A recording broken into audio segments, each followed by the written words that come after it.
கிறிஸ்துவின் சபையார் வழங்கும் கிறிஸ்துவின் வசனம் நிகழ்ச்சியை கேட்க உங்கள் யாவரையும் அன்புடன் அழைக்கிறோம். கிறிஸ்துவின் வசனம், இது கிறிஸ்தவர் கீதம். பரிசுத்த வேதம் பறைசாற்றும் வசனம், கிறிஸ்துவின் வசனம், இது கிறிஸ்தவர் கீதம். கிறிஸ்துவின் சபையார் வாழ்த்தி வழங்கும் கிறிஸ்துவின் வசனம், இது கிறிஸ்தவர் கீதம். கிறிஸ்துவின் வசனம், கிறிஸ்துவின் வசனம், கிறிஸ்துவின் வசனம். வேதாகம செய்தி நேரத்திற்கு வரவேற்கிறோம். Welcome to the Bible message. தொலைக்காட்சி நேயர்களாய் உங்கள் யாவரையும் நம்முடைய ஆண்டவராய் இயேசு கிறிஸ்துவின் பரிசுத்தமான நாமத்தில் வாழ்த்தி வரவேற்பதிலே மிகுந்த மகிழ்ச்சி அடைகிறோம். இந்த நாள் கர்த்தருடைய செய்தி வேளையில் நீங்கள் சுயாதீனத்திற்கு அழைக்கப்பட்டீர்கள். You have been called unto liberty. சுயாதீனத்திற்கு அழைக்கப்பட்ட நாம் பாவத்திற்கு அடிமைகள் அல்ல. மற்ற எந்த ஒரு மனிதனுக்கும் நாம் அடிமைகள் அல்ல. ஏனென்றால் நம்மை விடுவித்தவர் நம்முடைய ஆண்டவராய் இயேசு கிறிஸ்து. நாம் சுயாதீனத்திற்கு அழைக்கப்பட்டவர்களாக இருக்கிறோம். மெய்யான சுதந்திரத்தை இந்த உலகத்திலே நாம் பெற்றவர்களாக இருக்கிறோம். எந்த தேசத்திலே நாம் இருந்தாலும் சரி, ஒரு ஆவிக்குரிய ஒரு சுதந்திரம் தேவனுடைய ஜனங்களுக்கு இருக்கிறது. அந்த சுதந்திரத்திற்கு நீங்கள் நானும் அழைக்கப்பட்டவர்களாக இருக்கின்றோம். கலாத்தியர் 5வது அதிகாரம் 13வது வசனத்திலே அப்போஸ்தலனாகிய பவுல் கலாத்திய சபைக்கு எழுதும்போது, சகோதரரே, நீங்கள் சுயாதீனத்திற்கு அழைக்கப்பட்டீர்கள். இந்த சுயாதீனத்தை நீங்கள் மாம்சத்திற்கு எதுவாக அனுசரியாமல் அன்பினாலே ஒருவருக்கொருவர் ஊழியம் செய்யுங்கள். நாம் யாருக்கும் அடிமைகள் அல்ல. ஏனென்றால் சுயாதீனத்திற்கு நாம் அழைக்கப்பட்டோம். இதை நாம் மாம்சத்துக்கு எதுவாக அனுசரிக்க கூடாது. இன்றைக்கு அநேக இடங்களிலே இந்த சுயாதீனத்தை அடகு வைத்து விடுகிறார்கள். அவர்களுக்கு தேவன் சுயாதீனத்தை கொடுத்திருக்கிறார், ஒரு சுதந்திரத்தை கொடுத்திருக்கிறார்.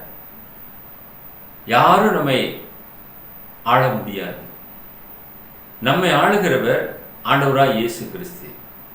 அவர்தான் நம்மை பாவத்திலிருந்து மீட்டெடுத்தவர். பாவத்திற்கு அடிமையாக இருந்த நம்மை நம்முடைய ஆண்டவராய் இயேசு கிறிஸ்து மீட்டு நித்திய வாழ்வை நமக்கு கொடுத்திருக்கிறார். ஆண்டவராய் இயேசு கிறிஸ்துடைய கிருபையினாலே நாம் நிற்கின்றோம். எனவே நீங்கள் சுயாதீனத்திற்கு அழைக்கப்பட்டவர்கள் என்று அறிந்து கர்த்தருடைய வசனத்திற்கு உங்களை ஒப்புக்கொடுங்கள். கலாத்தியர் 4வது அதிகாரம் 22, 23 வசனங்களிலே ஆபிரகாமுக்கு 2 குமாரர்கள் இருந்தார்கள் என்று எழுதியிருக்கிறது. ஒருவன் அடிமையானவளிடத்தில் பிறந்தவன், ஒருவன் சுயாதீனம் உள்ளவளிடத்தில் பிறந்தவன். அடிமையானவளிடத்தில் பிறந்தவன் மாம்சத்தின்படி பிறந்தான். சுயாதீனம் உள்ளவளிடத்தில் பிறந்தவன் வாக்குத்தத்தத்தின்படி பிறந்தான். 2 குமாரர்களை சொல்லுகிறார் ஆபிரகாமுக்கு. ஒன்று அடிமை பெண்ணினுடைய குமாரன், இன்னொன்று சுயாதீனம் உள்ளவள் சாராள். சாராளுடைய வாக்குத்தத்த பிள்ளை. அவன் சுயாதீனம் உள்ளவன். இந்த ஆபிரகாமுக்கு 2 குமாரர்கள் இருந்தார்கள் என்று சொல்லப்படுகிறது. இன்னும் அதை விளக்கமாக என்ன சொல்லுகிறார்? அதே கலாத்தியர் 4வது அதிகாரம் 24 26 வசனங்களுக்கு நான் வரும்போது, இந்த 2 பேரும் 2 ஏற்பாடுகளாம் என்று சொல்லுகிறார். ஒன்று சீனாய் மலையிலே உண்டான ஏற்பாடு, இன்னொன்று மேலான எருசலேம் என்று சொல்கிறார். இவைகள் ஞான அர்த்தம் உள்ளவைகள். அந்த ஸ்திரீகள் 2 ஏற்பாடுகளாம். ஒன்று சீனாய் மலையில் உண்டான ஏற்பாடு, அது அடிமைத்தனத்திற்குள்ளாக பிள்ளை பெறுகிறது. அது ஆகார் என்பவள் தானே. ஆகார் என்பது அரபி தேசத்தில் உள்ள சீனாய் மலை. அந்த ஆகார் இப்பொழுது இருக்கிற எருசலேமுக்கு சரி. இவள் தன் பிள்ளைகளோடு கூட அடிமைப்பட்டு இருக்கிறாளே. மேலான எருசலேமோ சுயாதீனம் உள்ளவள், அவளே நம் எல்லாருக்கும் தாயானவள். ஆபிரகாமை ஆசீர்வதிக்கும் போது விசுவாசிகளின் தகப்பன் என்று ஆசீர்வதித்தார். கடற்கரை மணலத்தினையாக உன்னுடைய சந்ததியை நான் ஆசீர்வதிப்பேன், வானத்து நட்சத்திரங்களைப் போல உன்னை ஆசீர்வதிப்பேன். அதே போல அநேருக்கு தாயாக சாராள் ஆசீர்வாதத்தை பெற்றாள். நாமோ சாராளினுடைய வாக்குத்தத்த பிள்ளைகளாக இருக்கிறோம். நாம் அடிமையானவளுக்கு பிறந்த பிள்ளைகள் அல்ல என்று வேதம் சொல்லுகிறது. ஆக நம்ம சுயாதீனத்திற்கு நாம் அழைக்கப்பட்டவளாக இருக்கிறோம். இப்படி இருக்க சகோதரரே, நாம் அடிமையானவளுக்கு பிள்ளைகளாக இராமல் சுயாதீனம் உள்ளவளுக்கு பிள்ளைகளாக இருக்கிறோம் என்று கலாத்தியர் 4வது அதிகாரம் 31வது வசனம் சொல்லுகிறது. We are not children of the bond woman but of the free. நாம் அடிமையானவளுக்கு பிள்ளைகள் அல்ல, சுயாதீனம் உள்ளவளுக்கே பிள்ளைகளாக இருக்கிறோம். சுயாதீனம் உள்ளவள் சாராள், வாக்குத்தத்த பெண் என்று பார்க்கிறோம். ஆண்டவராய் இயேசு கிறிஸ்து அந்த வழியிலே வருகின்றார். அந்த மேலான எருசலேம் சுயாதீனம் உள்ளவள், அந்த வழியிலே நம் ஆண்டவராய் இயேசு கிறிஸ்து வந்தார். யூதா கோத்திரத்திலே தோன்றினார் என்பது பிரசித்தமாக சொல்லப்பட்டிருக்கிறது. கலாத்தியர் 5:1 நாம் பார்க்கும்போது, ஆனபடியினாலே நீங்கள் மறுபடியும் அடிமைத்தனத்தின் நுகத்துக்குட்படாமல் கிறிஸ்து நமக்கு உண்டாக்கின சுயாதீன நிலைமையிலே நிலை கொண்டிருங்கள். Stand fast therefore in the liberty by which Christ has made us free. கிறிஸ்து நமக்கு ஒரு சுயாதீன காரியத்தை உண்டு பண்ணி வைத்திருக்கிறார். அந்த சுயாதீன நிலைமையிலே நிலை கொண்டிருங்கள். பிரமாணமும் நம்மை ஆட்கொள்ள முடியாது, பாவமும் நம்மை ஆட்கொள்ள முடியாது. நாம் நியாய பிரமாணத்திற்கு கீழானவர்கள் அல்ல, அதிலிருந்து விடுதலையாக்கப்பட்டீர்களே. இப்பொழுது பாவத்துக்கு நாம் அடிமைகளாக இராமல் நீதிக்கு அடிமையாக இருக்கிறோம். நீதியினுடைய உபதேசத்தை கொண்டு வந்தவர் நம்முடைய ஆண்டவராய் இயேசு கிறிஸ்து. நாம் அவர் மூலமாக அவருடைய உபதேசத்தின் வழியாக வழிநடத்தப்பட்டு கொண்டிருக்கிறோம் என்பதை நீங்கள் மறந்து போக வேண்டாம். எனவே நீங்கள் மறுபடியும் அடிமைத்தனத்தின் நுகத்துக்கு உட்படாமல், அதற்கு நாம் அடிமைப்பட்டவர்கள் அல்ல. நியாயப்பிரமாணம் நம்மை ஆள முடியாது. நியாயப்பிரமாணம் சொல்லுவதெல்லாம் நியாயப்பிரமாணத்துக்கு உட்பட்டு இருக்கிறவர்களுக்கே சொல்லுகிறது என்று அறிந்திருக்கிறோம். நாம் இப்பொழுது கிருபை நாட்களில் இருக்கிறோம். இயேசு கிறிஸ்துவினுடைய அளவற்ற கிருபையினாலே நாம் ரட்சிக்கப்பட்டவர்களாக இருக்கிறோம். தேவன் தம்முடைய ஒரே பேரான குமாரனை விசுவாசிக்கிறவன் எவனோ அவன் கெட்டு போகாமல் நித்திய ஜீவனை அடையும்படி இவ்வளவாய் உலகத்திலே அன்பு கூர்ந்தார். அந்த வார்த்தையின்படியாக நாம் நித்திய ஜீவனை பெறத்தக்கதாக கிறிஸ்துவின் மூலமாக சுதந்திரவாளிகளாக நாம் இருக்கிறோம். இரண்டாவது, தீத்து 2வது அதிகாரம் 14வது வசனம் சொல்லுகிறது, அவர் நம்மை சகல அக்கிரமங்கள் நின்று மீட்டுக்கொண்டு தமக்குரிய சொந்த ஜனங்களாகவும் நற்கிரியைகளை செய்ய பக்தி வைராக்கியம் உள்ளவர்களாகவும் நம்மை சுத்திகரிக்கும்படி நமக்காக தம்மை தாமே ஒப்பு கொடுத்தார். ஆண்டவராய் இயேசு கிறிஸ்து தம்மை தாமே ஒப்பு கொடுத்தார். எதற்காக? நீங்கள் சகல அக்கிரமங்களினின்று மீட்கப்பட வேண்டும். எல்லா விதமான பாவங்களில் இருந்து நம்மை மீட்டெடுத்திருக்கிறார். தமக்குரிய சொந்த ஜனங்களாக. என்னை யாருமே நேசிக்கவில்லையே, எனக்கு யாரும் உதவி செய்யவில்லையே என்று நீங்கள் கலங்க வேண்டிய அவசியமே இல்லை. நீங்கள் தேவனுடைய பிள்ளைகள், நீங்கள் தேவனுடைய ஜனம். உங்களுக்காக தேவன் ஒரு அற்புதமான திட்டத்தை வைத்திருக்கிறார். ஆண்டவராய் இயேசு கிறிஸ்துவுக்குள்ளாக அந்த திட்டமானது இருக்கிறது. எப்படி அவர் வானத்திலிருந்து வந்தாரோ, அவரை விசுவாசிக்கிற ஒவ்வொருவரும் அவர் மூலமாக அவர் இருக்கிற இடத்திற்கு கடந்து செல்லக்கூடிய பாக்கியத்தை அவர் மூலமாக பெறுவீர்கள். அதற்கு நீங்கள் செய்ய வேண்டியது, இயேசுவை விசுவாசித்து அவருடைய வார்த்தை கீழ்ப்படிந்து அவருடைய உபதேச சட்டங்களை மனப்பூர்வமாக ஏற்றுக்கொண்டு பாவ மன்னிப்புக்காக கிறிஸ்து ஏற்படுத்தியிருக்கிறதான அந்த ஞானஸ்நானத்திற்கு உங்களை முழுவதுமாக ஒப்புக் கொடுப்பீர்கள் என்றால் இன்றே அவர் தம்முடைய சபையிலே உங்களை சேர்க்க ஆயத்தமாக இருக்கிறார். அப்போஸ்தலர் 2வது அதிகாரம் 47 படியாக கர்த்தர் அனுதினமும் சபையிலே சேர்த்து கொண்டு வந்தார். அனுதினமும் ஜனங்கள் சேர்க்கப்பட்டு கொண்டிருக்கிறார்கள். நீங்கள் இந்த உலக பிரகாரமான ஒரு காரியத்திலே நீங்கள் சேர்க்கப்படும்படியாக முயற்சி எடுத்துக் கொண்டிருக்கிறீர்கள். உலக சிநேகம் தேவனுக்கு விரோதமான பகை என்று அறியீர்களா? தேவனுக்கு உங்களை ஒப்புக் கொடுங்கள். கர்த்தருடைய நிலையான நித்தியமான ராஜ்யத்திலே இணைக்கப்படுவீர்கள். ஜீவ புஸ்தகத்தில் உங்களுடைய பெயர் எழுதப்படும். அதற்கு நீங்கள் செய்ய வேண்டியது அவரை விசுவாசித்து பற்றி கொள்ளுங்கள். நாம் அவருடைய ஜனங்களாக மாற்றப்படுவோம்.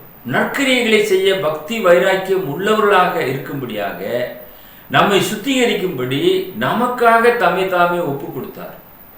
இயேசு கிறிஸ்து எங்கும் நன்மை செய்கிறவராக சுற்றி தந்தார். இன்றைக்கு நீங்கள் நானும் நல்லதே செய்ய வேண்டும். ஒரு கிறிஸ்தவன் செய்ய வேண்டிய பணிகள் நிறைய இருக்கிறது. அவன் மரணத்திற்குள்ளாக அநேக நற்காரியங்களை செய்ய வேண்டும். ஏனென்றால் அவனுடைய கிரியைகள் அவனோடு கூட போகும். அந்த கிரியைகளின்படி தான் அவனை கர்த்தர் நியாய தீர்ப்பு நாளிலே நியாயம் விசாரிப்பார். எனவே கிரியைகள் என்பது மிக மிக முக்கியம். நம்முடைய நற்கிரியைகள் நம்மோடு கூட சாட்சி பகரும். ஆகவே நற்கிரியைகளை செய்யத்தக்கதாக பக்தி வைராக்கியம் உள்ளவர்களாக இருக்கும்படியாக இயேசு கிறிஸ்து நமக்காக தம்மை தாமே ஒப்பு கொடுத்தார். எனவே அவர் நன்மை செய்ததைப் போல நீங்களும் நானும் நன்மை செய்ய கற்றுக்கொள்ள வேண்டும். கொலோசியர் 2வது அதிகாரம் 11-15 வசனங்கள் பார்க்கும்போது, அல்லாமலும் நீங்கள் கிறிஸ்துவை பற்றும் விருத்த சேதனத்தினாலே மாம்சத்துக்குரிய பாவ சரீரத்தை களைந்து விட்டதினால் கையால் செய்யப்படாத விருத்த சேதனத்தை அவருக்குள் பெற்றீர்கள். பழைய ஏற்பாட்டு காலத்திலே 8ஆம் நாளிலே விருத்த சேதனம் பண்ணப்பட்டது பிள்ளைகளுக்கு. ஆனால் நாம் இன்று சரியான காலகட்டத்திலே ஞானஸ்நானம் பெறுகிறோம். நன்மை தீமை அறியத்தக்க வயதிலே நாம் ஞானஸ்நானம் பெறுகிறோம். அந்த ஞானஸ்நானமானது விருத்த சேதனத்துக்கு அடையாளமாக இருக்கிறது. கிறிஸ்துவை பற்றும் விருத்த சேதனத்தினாலே மாம்சத்துக்குரிய பாவ சரீரத்தை களைந்து விட்டதினால் கையால் செய்யப்படாத விருத்த சேதனம் கையால் செய்யப்பட்டது. இப்பொழுது கையால் செய்யப்படாத ஒரு விருத்த சேதனம் எதுவென்றால் ஞானஸ்நானம். அதை அவருக்குள் பெற்றீர்கள். ஞானஸ்நானத்தில் அவரோடு கூட அடக்கம் பண்ணப்பட்டவர்களாகவும் இயேசுவோடு கூட நாம் அடக்கம் செய்யப்படுகிறோம். ஒரு முறை நானும் என் மனைவியும் ஜெருசலேம் சென்றிருந்தோம். அங்கே ஜெருசலேமிலே இயேசு கிறிஸ்துனுடைய கல்லறையை பார்க்கும்படியாக கடந்து சென்றோம். அந்த கல்லறையை பார்க்கும்போது அந்த கல்லறையிலே கொஞ்ச நேரம் படுக்க வேண்டும் என்ற ஒரு ஆசை எனக்கு இருந்தது. அந்த இடத்துல தானே இயேசுனுடைய சரீரம் வைக்கப்பட்டிருந்தது. அதில் நாமும் கொஞ்ச நேரம் படுத்தால் எப்படி இருக்கும் என்று நான் யோசித்தேன். அதற்கான வாய்ப்பு எனக்கு கிடைக்கவில்லை. ஞானஸ்நானத்திலே அவரோடு கூட நீங்கள் அடக்கம் செய்யப்படுகிறீர்கள். எவரெல்லாம் இயேசு கிறிஸ்துவை விசுவாசித்து ஞானஸ்நானம் பெறுகிறார்களோ, இயேசு எப்படி மரித்து அடக்கம் செய்யப்பட்டாரோ அதே போல அந்த ஞானஸ்நானத்திலே நீங்கள் தண்ணீருக்குள்ளாக புதைக்கப்படுகிறீர்கள். அதுக்கப்புறம் என்ன நடக்கிறது? அதிலே அவரை மரித்தோரிலிருந்து எழுப்பின தேவனுடைய செயலின் மேலுள்ள விசுவாசத்தினாலே அவரோடு கூட எழுந்தவர்களாகவும் இருக்கிறீர்கள். எப்படி இயேசு 3ஆம் நாளில் உயிரோடு கூட எழுந்தாரோ அதே போல தண்ணீரிலே அடக்கம் பண்ணப்பட்ட நாம் சில நொடிகளிலே நாம் அதிலிருந்து எழுகிறோம், உயிர்ப்பிக்கப்படுகிறோம். பாவத்துக்கு செத்து நீதிக்கு நாம் பிழைக்கிறோம். அவரோட கூட இந்த சாயலானது இணைக்கப்படுகிறது. எவ்வளவு அற்புதமான ஒரு செயல்! அதை இன்றே நீங்கள் செய்யுங்கள். ஞானஸ்நானம் எடுக்காவிட்டால் கிறிஸ்துக்குள்ளாக நீங்கள் எடுக்கும்போது அவரோடு கூட அடக்கம் பண்ணப்பட்டு அவரோடு கூட உயிர்த்தெழுதலின் சாயலிலே நீங்கள் இணைக்கப்படுகிறீர்கள். உங்கள் பாவங்களினாலேயும் உங்கள் மாம்ச விருத்த சேதனம் இல்லாமையினாலேயும் மரித்தவர்களாக இருந்த உங்களையும் அவரோட கூட உயிர்ப்பித்து அக்கிரமங்கள் எல்லாவற்றையும் உங்களுக்கு மன்னித்து நமக்கு எதிரடையாகவும் கட்டளைகளால் நமக்கு விரோதமாக இருந்த கையெழுத்தை குலைத்து அதை நடுவில் அப்படி எடுத்து சிலுவையின் மேல் ஆணியடித்து துரைத்தனங்களையும் அதிகாரங்களையும் உறிந்து கொண்டு வெளியரங்கமான கோலமாக்கி அவைகளின் மேல் சிலுவையிலே வெற்றி சிறந்தார். கஷ்டமான கட்டளை நமக்கு இருந்தது, அதை கைக்கொள்ளவே முடியாது. நியாயப்பிரமாணம் விடுதலை செய்ய முடியவில்லை, ஆனால் கிறிஸ்துவின் பிரமாணம் நம்மை விடுதலை செய்கிறது. அதனால் அந்த கையெழுத்தை குலைத்து போட்டார், அதை நடுவில் இராதபடி எடுத்து சிலுவையின் மேலே ஆணி அடித்தார். துரைத்தனங்களையும் அதிகாரங்களையும் உரிந்து கொண்டு வெளியரங்கமான கோலமாக்கி அவைகளின் மேல் சிலுவையிலே வெற்றி சிறந்தார். எனவே நாம் கிறிஸ்துவின் உபதேசத்தின்படியாக நடக்க வேண்டியவர்களாக இருக்கிறோம், நியாயப்பிரமாணத்தின்படி அல்ல. இன்றைக்கு கிருபைக்கு நாம் கீழ்ப்படிய வேண்டியவர்களாக இருக்கிறோம். கிருபையுள்ள வசனம் நம்மை ஆட்கொண்டு வழிநடத்தி கொண்டு இருக்கிறது. எனவே நாம் செய்ய வேண்டியது என்ன? கொலோசியர் 3:9-11 வசனங்கள் சொல்லுகிறது, ஒருவருக்கொருவர் பொய் சொல்லாதிருங்கள். இன்னைக்கு பொய் சொல்லக்கூடிய ஜனங்கள் பெருகி இருக்கிறார்கள். வீட்டிலும் சபையிலும் சமுதாயத்திலும் பொய் நிறைந்து காணப்படுகிறது. பொய் சொல்லாதிருங்கள், பழைய மனுஷனையும் அவன் செய்கைகளையும் களைந்து போட்டு, பழைய மனுஷனை நாம் முழுவதுமாக களைய வேண்டும். ஒருவன் கிறிஸ்துக்குள் இருந்தால் புது சிருஷ்டியாக இருக்கின்றான், பழையவைகள் ஒழிந்து போயின, எல்லாம் புதிதாயின என்று சொல்லப்பட்டபடியாக பழையவைகளை களைந்து போட்டு தன்னை சிருஷ்டித்தவருடைய சாயலுக்கு ஒப்பாய் பூரண அறிவடையும்படி புதிதாக்கப்பட்ட புதிய மனுஷனை தரித்து கொண்டிருக்கிறீர்களே. நீங்கள் நான் இயேசுவை தரித்து கொண்டோம். இப்பொழுது நாம் யார் என்று நாம் சொல்லுகிறோம்? கிறிஸ்தவன் என்று சொல்லுகிறோம். முன்னே நாம் யாராக இருந்தோம்? ஏதோ சொல்லுவோம், நான் இன்னார் மகன், இந்த கோத்திரத்தான், இந்த ஜென்ரேஷனிலிருந்து நான் வந்தவன், இந்த குழுவை சார்ந்தவன் என்று பெருமையாக பேசிக்கொள்வோம். இன்றைக்கு கிறிஸ்துக்குள்ளாக இருக்கக்கூடிய ஒரு சகோதரனோ சகோதரியோ நீங்கள் யார் என்று கேட்டால் நீங்கள் என்ன சொல்வீர்கள்? நான் ஒரு கிறிஸ்தவன், நான் ஒரு கிறிஸ்தவள் என்று அழகாக சொல்லுகிறீர்கள். ஏன்? கிறிஸ்துவை நாம் தரித்து கொண்டோம், அதனாலே அமிதமாக சொல்லுகிறோம். அதை தொடர்ந்து பாதுகாத்துக் கொள்ளுங்கள். அதிலே கிரேக்கன் என்றும் யூதன் என்றும் இல்லை, விருத்த சேதனம் உள்ளவன் என்றும் விருத்த சேதனம் இல்லாதவன் என்றும் இல்லை, புறஜாதியான் என்றும் புறதேசத்தான் என்றும் இல்லை, அடிமை என்றும் சுயாதீனன் என்றும் இல்லை. கிறிஸ்துவே எல்லாரிலும் எல்லாமாக இருக்கிறார்.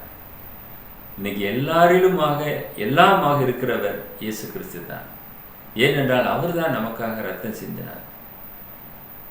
அன்பானவர்களே, அவரை நீங்கள் பற்றி கொள்ளுங்கள். நான் ஒரு யூதன் என்று பெருமை பாராட்டுவதனாலே ஒன்றுமே இல்லை, நான் ஒரு கிரேக்கன் ஞானத்தை பெற்றவன் என்று சொல்வதனாலே அதுவும் ஒன்றும் இல்லை. விருத்தச்சேதனம் உள்ளவர்கள் நாங்கள் 8ஆம் நாளே பிரமாணத்தின்படியாக விருத்தச்சேதனம் பெற்றிருக்கிறோம். ஓய்வு நாளை நாங்கள் அனுசரிக்கிறோம். எப்படி வேணாலும் நீங்கள் சொல்லலாம், ஆனால் அந்த பிரமாணத்தின்படியாக இன்று நாம் இல்லை. அவைகள் எல்லாமே சிலுவையிலே எடுத்து ஆணி அடித்து அதை நிறைவேற்றினார் என்று நாம் பார்க்கிறோம் இயேசு கிறிஸ்து. எனவே புறஜாதியானும் என்று சொல்ல முடியாது, புற தேசத்தானும் என்று சொல்ல முடியாது, அடிமை என்று சொல்ல முடியாது, இல்லை நான் சுயாதீனம் உள்ளவன் என்றும் சொல்ல முடியாது. ஏனென்றால் எல்லாருக்குமாக கிறிஸ்து போதுமானவராக இருக்கிறார். எல்லாரையும் ரட்சிக்கும்படியாக தேவன் திட்டம் கொண்டார் என்று நாம் அறிந்து கொள்கிறோம். 1 பேதுரு 2:9 சொல்கிறார், நீங்களோ உங்களை அந்தகாரத்தினின்று தம்முடைய ஆச்சரியமான ஒளியினெடுத்தவருக்கு வரவழைத்தவருடைய புண்ணியங்களை அறிவிக்கும்படி தெரிந்து கொள்ளப்பட்ட சந்ததியாயும் ராஜரீகமான ஆசாரிய கூட்டமாயும் பரிசுத்த ஜாதியாயும் அவருக்கு சொந்தமான ஜனமாயும் இருக்கிறீர்கள். நாம் இப்பொழுது அவருக்கு சொந்தமானவர்கள் என்று பேதுரு அழகாக எழுதியிருக்கிறார். நாம் அவருடைய நாமத்தை அறிக்கையிட வேண்டும். நாம் ராஜாக்கள், தெரிந்து கொள்ளப்பட்ட சந்ததி, ராஜரீகமான ஆசாரிய கூட்டம், பரிசுத்த ஜாதி. இந்த மாதிரி ஒரு பரிசுத்த ஜாதி உலகத்தில் வேற எது? இயேசு கிறிஸ்துவின் இரத்தத்தினாலே கழுவப்பட்டவர்கள் தான் பரிசுத்த ஜாதி. அவர்கள் தான் வெளியேறப்பட்டவர்கள் என வேதம் அவர்களை குறித்து சாட்சி பகர்கிறது. அவருக்கு சொந்தமான ஜனமாக இருக்கிறீர்கள். நீங்கள் கலங்க வேண்டிய அவசியமே இல்லை. ஏனென்றால் நீங்கள் கர்த்தருடைய ஜனங்களாக இருக்கிறீர்கள். நாம் தேவனுடைய பிள்ளைகளாக இருக்கிறோம். அந்தகாரத்தில் நின்று தம்முடைய ஆச்சரியமான ஒளியினிடத்திற்கு வரவழைத்தவருடைய புண்ணியங்களை அறிவிக்கும்படியாக தேர்ந்தெடுக்கப்பட்ட ராஜரீகமான ஆசாரிய கூட்டமாக இருக்கிறோம். அதை மறந்து போகாதீர்கள். சுவிசேஷம் அறிவிக்க வேண்டியது நம்மில் விழுந்த கடமை. எல்லாருக்கும் சுவிசேஷம் சொல்லியாக வேண்டும். நீங்கள் சொல்லிக் கொண்டிருக்கிறீர்களா? இயேசு கிறிஸ்துவினுடைய மரணம், அடக்கம், உயிர்த்தெழுதல், அதுதான் உலகத்துக்கு அறிவிக்கப்பட வேண்டிய சுவிசேஷம், அதை சொல்லுங்கள். மூன்றாவதாக, சிதறுண்ட ஆடுகளைப் போல் இருந்தீர்கள் என்று 1 பேதுரு 2வது அதிகாரம் 25வது வசனத்திலே பேதுரு சொல்லுகிறார். சிதறுண்ட ஆடுகளைப் போல் இருந்தீர்கள், இப்பொழுதோ உங்கள் ஆத்துமாக்களுக்கு மேய்ப்பெரும் கண்காணிமானவரிடத்தில் திருப்பப்பட்டு இருக்கிறீர்கள். For you were going astray like sheep, but now you are returned unto the shepherd and bishop of your souls. கண்காணி இடத்திலே நீங்கள் திருப்பப்பட்டவர்களாக இருக்கிறீர்கள். கண்காணியார் நம்முடைய ஆண்டவராய் இயேசு கிறிஸ்து. ஆத்துமாக்களுக்கு மெய்ப்பெரும் கண்காணியுமாக இருக்கிறார். எல்லா ஆத்துமாக்களுக்கும் அவர்தான் கண்காணி, அவர்தான் மெய்ப்பர். ஒரே மெய்ப்பர், ஒரே மந்தை, ஒரே தேவன், ஒரே ஞானஸ்நானம், ஒரே விசுவாசம், எல்லாமே ஒன்றாக இருக்கிறது. ஏன் இத்தனை பிரிவினைகள்? பிரிவினைகளை உருவாக்குவது யார்? பிரிந்து போகிறவர்கள். கிறிஸ்து பிரிந்திருக்கிறாரா? பவுல் அவங்களுக்காக ஞானஸ்நானம் எடுத்தான், பவுல் அவங்களுக்காக சிலுவையில் அறையப்பட்டான், கேபாவா அவங்களுக்காக சிலுவையில் அறையப்பட்டான். இயேசு கிறிஸ்து அல்லவா சிலுவையில் அறையப்பட்டார். அப்பொழுது இயேசு கிறிஸ்துவை ஏன் நீங்கள் மகிமைப்படுத்தாமல் இருக்கிறீர்கள்? ஏன் பவுலின் நாமத்தினாலே சபையை உருவாக்குகிறீர்கள்? ஏன் பேதுருவின் நாமத்தினாலே சபையை உருவாக்குகிறீர்கள்? பேதுரு நமக்காக மரிக்கவில்லையே, பவுல் நமக்காக மரிக்கவில்லையே. இதை அவர்களே ஏற்றுக்கொள்ளாமல் இருக்கும்போது நாம் ஒரு பிரிவினையை உண்டு பண்ணலாமா?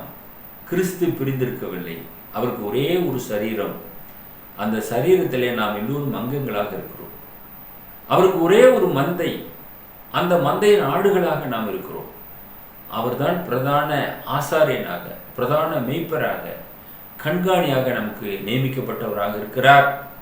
அவரை பற்றிக் கொள்ளுங்கள். 1 பேதுரு 4:18-19 சொல்லுகிறது, நீதிமானே ரட்சிக்கப்படுவது அரிதானால் பக்தி இல்லாதவனும் பாவியும் எங்கே நிற்பான் என்ற ஒரு கேள்வி எழுப்புகிறார். இன்றைக்கு ரட்சிக்கப்படுவது ஒரு சாதாரண ஒரு விஷயம் அல்ல. ஏனென்றால் வசனம் சொல்லுகிறது, நீதிமானே ரட்சிக்கப்படுவது அரிது. அப்படி இருக்கும்போது ஒரு பாவி எங்கே நிற்பான்? ஒருவேளை தேவனால் அழைக்கப்பட்ட கூட்டத்தில் தான் நாங்கள் இருக்கிறோம். லோத்தினுடைய குடும்பம் அழைக்கப்பட்டது. லோத்துவை கரம் பிடித்து தேவதூதர்கள் இழுத்து கொண்டு போய் விட்டார்கள். திரும்பி பார்க்காமல் ஓடிப்போ என்று சொன்னார்கள். லோத்தினுடைய குடும்பம் முழுவதுமாக காக்கப்பட்டதா? அவனுடைய மனைவி என்னானால்? பின்னிட்டு பார்த்து உப்பு தூணாக போனாள். ஆக இப்படியாக அநேகர் பின்னிட்டு பார்க்கக்கூடியவர்களாக இருக்கிறார்கள். பின்னிட்டு பாராது ஓடுகிறவர்கள் தான் ரட்சிப்பை பெற முடியும். நீங்கள் இயேசுவை நோக்கி ஓடுங்கள். உங்களுடைய விசுவாசம் அவர் மீது இருக்கட்டும். அப்போதுதான் நீங்கள் ரட்சிப்பை பெற்றுக்கொள்வீர்கள். ஆகையினாலே நீதிமானே ரட்சிக்கப்படுவது அரிதாக இருக்கிறது. பக்தி இல்லாதவன், பாவி, அவன் எங்கே நிற்பான் என்பதை எண்ணி பாருங்கள். ஏசா ஆசீர்வாதத்தை இழந்தான். பின்பு கண்ணீர் விட்டு கவலையோடு கூட தேடினான். ஆனால் அது அவனுக்கு கிடைக்கவில்லை. யாக்கோபோ ஆசீர்வாதத்தை பெற்றான். 2 பேதுரு 2வது அதிகாரம் 19-22 வசனங்கள் நாம் பார்க்கும்போது, கேட்டுக்கு அடிமைகளாக இருந்தும் அவர்களுக்கு சுயாதீனத்தை வாக்கு பண்ணுகிறார்கள். இன்றைக்கு கேட்டுக்கு அடிமைகளாக அநேக போதகமார்கள் இருக்கிறார்கள். அவர்கள் கேட்டுக்கு அடிமையானவர்கள், தவறான உபதேசத்துக்கு அடிமைப்பட்டு கிடக்கிறார்கள். நிறைய இருக்கிறார்கள். எண்ணிலடங்கா போதகர்கள் இருக்கிறார்கள். அவர்கள் கேட்டுக்கு அடிமையானவர்கள். அவர்கள் என்ன செய்கிறார்கள்? சுயாதீனத்தை வாக்கு பண்ணுகிறார்கள். எப்படி வாக்கு பண்ண முடியும்? எதனால் ஒருவன் ஜெயிக்கப்பட்டிருக்கிறானோ அதற்கு அவன் அடிமைப்பட்டிருக்கிறானே. கர்த்தரும் இரட்சகருமாயிருக்கிற இயேசு கிறிஸ்துவை அறிகிற அறிவினாலே உலகத்தின் அசுத்தங்களுக்கு தப்பினவர்கள் மறுபடியும் அவைகளில் சிக்கிக்கொண்டு ஜெயிக்கப்பட்டால் அவருடைய பின்னிலைமை முன்னிலைமையிலும் கேடுள்ளதாக இருக்கும். ஏனென்றால் அடிமைகளாக இருக்கிறார்கள். அவர்கள் நீதி மார்க்கத்தை அறிந்த பின்பு தங்களுக்கு ஒப்புவிக்கப்பட்ட பரிசுத்த கற்பனையை விட்டு விலகுவதை பார்க்கலும் அதை அறியாதிருந்தார்களானால் அவருக்கு நலமாக இருக்கும். ஏன்னா தெரியாதுன்னு சொல்லிடலாம் ஒரே வார்த்தையில். ஆனால் அவர்களுக்கு தெரியும். நாய் தான் கக்கிறதை தின்னவும் கழுவப்பட்ட பன்றி சேற்றிலே புரளவும் திரும்பினது என்று சொல்லப்பட்ட மெய்யான பழமொழியின்படியே அவர்களுக்கு சம்பவித்தது. அவங்க சத்தியத்தை அறிந்து இப்ப மறுபடியும் அதுக்கு அடிமைப்பட்டு விடுகிறார்கள். எதற்கு? தவறான உபதேசத்திற்கு, சட்டங்களுக்கு அடிமைப்பட்டு அவங்க அடிமைப்பட்டதும் இல்லாமல் சுயாதீனத்தை வாக்கு பண்ணுகிறார்கள், மற்றவர்களுக்கும் வாக்கு பண்ணுகிறார்கள். ஏனென்றால் அவங்க சரியில்லை. முதல் கோணல் முற்றிலும் கோணல். குருடன் ஒரு குருடனுக்கு எப்படி வழிநடத்த முடியும்? இருவரும் போய் குழிக்குள்ளே விழுவார்கள். அவைகளிலே அவர்கள் சிக்குண்டு கிடக்கிறார்கள், ஜெயிக்கப்பட்டு விட்டார்கள். பாவம் அவர்களை ஜெயித்து விட்டது. அவருடைய பின்னிலைமையும் முன்னிலைமையிலும் கேடு உள்ளதாக இருக்கும். அறிந்தவர்களுக்கு அநேக அடி அடிக்கப்படும், அறியாதவர்கள் தப்பித்துக் கொள்வார்கள். எனக்கு அன்பானவர்களே, ஆனால் பாதாளத்துக்கு தப்ப முடியாது. பாதாளத்துக்கு ஒருவரும் தப்ப முடியாது. தேவனை அறியாதவர்களும் சுவிசேஷத்துக்கு கீழ்ப்படியாதவர்களுக்கும் ஆக்கினையை செலுத்தும்படி இயேசு கிறிஸ்து வருகிறார். அதை நாம் மறந்து போய்விடக்கூடாது. அவர்களுக்கு தண்டனை உறுதி. எனக்கு அன்பான சகோதரனே, சகோதரியே, கேட்டுக்கு அடிமையானவர்களுடைய உபதேசங்களை கேட்டு கெட்டு போகாதிருக்க உங்களுடைய ஆத்துமாக்களை பாதுகாத்துக் கொள்ளுங்கள். தேவன் நம்மை காப்பாற்றி வைத்திருக்கிறார். அந்த சுத்த சுவிசேஷத்திற்கு கீழ்ப்படியுங்கள். யாக்கோபு 2:10-12 வசனங்கள். எப்படி ஒருவன் நியாயப்பிரமாணம் முழுவதையும் கை கொண்டிருந்தும் ஒன்றிலே தவறினால் எல்லாவற்றிலும் குற்றவாளியாயிருப்பான். ஏனென்றால் விபச்சாரம் செய்யாதிருப்பாயாக என்று சொன்னவர் கொலை செய்யாதிருப்பாக என்று சொன்னார். ஆதலால் நீ விபச்சாரம் செய்யாமல் இருந்து கொலை செய்தாயானால் நியாயப்பிரமாணத்தை மீறினவனாவாய். சுயாதீன பிரமாணத்தினால் நியாயத்திற்படைய போகிறவர்களாய் அதற்கேற்றபடி பேசி அதற்கேற்றபடி செய்யுங்கள். இப்பொழுது நாம் சுயாதீன பிரமாணத்தினாலே நியாயத்திற்பை பெறப்போகிறோம். எனவே சுயாதீன பிரமாணத்தை பேச வேண்டும், அதற்கு ஏற்றாற்படி செய்யவும் வேண்டும், நடக்கவும் வேண்டும். ஏனென்றால் இன்றைக்கு நியாயப்பிரமாணத்தின்படி நாம் அல்ல. நியாயப்பிரமாணத்தில் ஒன்றில் தவறு செஞ்சாலும் அவன் குற்றவாளி தான். விபச்சாரம் செய்யாது என்று சொல்லிட்டு அவன் கொலை செய்வான் என்றால் அவன் குற்றவாளியாக இருப்பான். ஏன்னா நியாயப்பிரமாணத்தை மீறிட்டான். எதிலிருந்து நாம் விடுதலை ஆக்கக்கூடாது இருந்ததோ அதிலிருந்து கர்த்தர் நம்மை விடுதலை செய்திருக்கிறார். எனவே சுயாதீன பிரமாணத்தை உற்று பாருங்கள், அதற்கேற்றபடி பேசுங்கள். அது நம்மை நியாயத்தீர்ப்பு செய்ய போகிறது. கர்த்தர் அவருடைய வல்லமையுள்ள வசனத்தினாலே நம்மை நியாயத்தீர்ப்பார். எனவே பயப்படுங்கள். கடைசியாக யாக்கோபு 1:22-25 வசனத்தை நாம் வாசித்து நிறைவு செய்வோம். அல்லாமலும் நீங்கள் உங்களை வஞ்சியாதபடிக்கு திருவசனத்தை கேட்கிறவர்களாய் மாத்திரமல்ல, அதன்படி செய்கிறவர்களாயும் இருங்கள். என்னத்தினாலே ஒருவன் திருவசனத்தை கேட்டும் அதன்படி செய்யாதவனானால் கண்ணாடியிலே தன் சுபாவ முகத்தை பார்க்கிற மனுஷனுக்கு ஒப்பாக இருப்பான். அவன் தன்னைத்தானே பார்த்து அவ்விடம் விட்டு போன உடனே தன் சாயல் இன்னதென்று மறந்து விடுவான். சுயாதீன பிரமாணமாகிய பூரண பிரமாணத்தை உற்று பார்த்து அதிலே நிலைத்திருக்கிறவனை கேட்கிறதே மறக்கிறவனாய் இராமல் அதற்கேற்ற கிரியை செய்கிறவனாயிருந்து தன் செய்கையில் பாக்கியவானாயிருப்பான். சுயாத பிரமாணமாகிய பூர்ண பிரமாணத்தை உற்று பார்க்க வேண்டும். எனவே நாம் சுயாதீன பிரமாணத்திற்கு நாம் அழைக்கப்பட்டோம். அந்த சுயாதீன பிரமாணத்தை நீங்கள் ஏற்றுக்கொண்டு சுதந்திரமாக வாழுங்கள். அதற்குரிய ஒத்தாசைகளை பிதாவாகிய தேவன் உங்களுக்கு தரத்தக்கதாக நாங்கள் உங்களுக்காக உங்கள் குடும்பத்திற்காக பாரத்தோடு ஜெபம் பண்ணுகிறோம். எங்களை நேசித்து வழிநடத்துகிற பரலோகத்தின் பிதாவே, சுயாதீன பிரமாணத்தினாலே நீர் எங்களை மீட்டுக்கொண்ட தயவிற்காக நாங்கள் நன்றி செலுத்துகிறோம். ஆண்டவராய் இயேசு கிறிஸ்துவினுடைய இரத்தம் கொண்டு எங்களை பாவமர கழுவி நிலையான ராஜ்யத்திற்காக முன்குறித்த தயவிற்காக நமக்கு ஸ்தோத்திரத்தை ஏறெடுக்கிறோம். இந்த நிகழ்ச்சியை பார்க்கிற அருமையான நேயர்கள் புரிந்து கொள்ளவும், முடிய சுத்த சுவிசேஷத்திற்கு கீழ்ப்படியவும், வசனத்திற்கு நேராக அவர்களை வழிநடத்தியல்ல வேண்டுமாய் இயேசுவின் வல்லமையுள்ள நாமத்தில் வேண்டுதல் செய்கிறோம் எங்கள் பரலோகத்தின் பிதாவே, ஆமென். தேவன் அருளிய சொல்லி முடியாத ஈவுக்காக அவருக்கு ஸ்தோத்திரம். Thanks be unto God for his unspeakable gift. Amen. எங்கள் முகவரி the word of Christ, post office box number 5, Batlagundu 624202, south India. அவர் mobile number 9443558041. Another number 6379350509. Email address urgentandglory@gmail.com. View our the Word of Christ program on YouTube channel. May God bless you all.